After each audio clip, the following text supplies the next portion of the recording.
مصر کی حکومت سوئس کنال کی توسیع کو دنیا کے لیے تحفہ، ایک خواب اور معجزہ تک قرار دے رہی ہے۔ رنگا رنگ افتتاحی تقریب میں بھی ان دعووں کی عکاسی کی کوشش کی گئی۔ ایک سال میں تکمیل تک پہنچنے والی اس اہم تجارتی گزرگاہ کی توسیع کے لیے درکار سرمایہ عام مصری شہریوں سے بھی جمع کیا گیا۔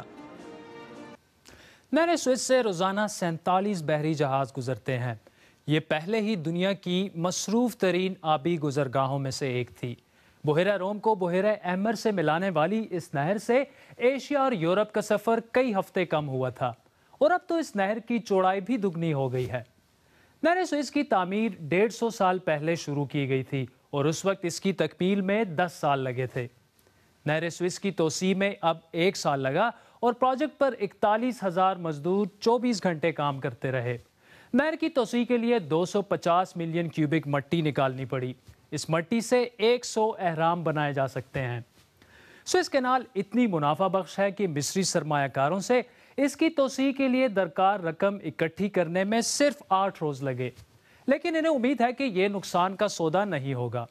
امید کی جا رہی ہے کہ توسیع کے بعد نہر کا 5 ارب ڈالرز کا سالانہ منافع 2023 تک بڑھ کر 13 ارب ڈالرز ہو جائے گا۔ حکومت کا یہ بھی دعویٰ ہے کہ اس پروجیکٹ سے 10 لاکھ نوکریاں پیدا ہوں گی۔ اس توسیع سے نہ صرف ڈھیر سی نوکریاں پیدا ہوں گی، بلکہ پورٹ سعید تک 18 گھنٹے کا سفر کم ہو کر 11 گھنٹے رہ جائے گا۔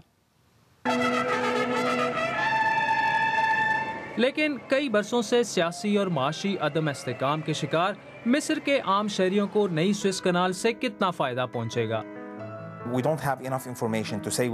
ہمارے پاس اتنی معلومات نہیں ہیں جس کی بنیاد پر ہم یہ کہہ سکیں کہ حکومت کی جانب سے دیے گئے اعداد و شمار کتنے درست ہیں۔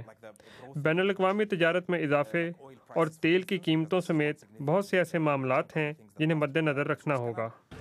نہر سوئس کی توسیع سے چاہے مصر کو کتنا ہی زر مبادلہ کیوں نہ ملے، عام مصری باشندہ تو ابھی صرف امید ہی کر سکتا ہے کہ یہ واقعی اس کے بہتر مستقبل کی جانب ایک قدم ہے۔ عادل شاہ زیب، BBC نیوز۔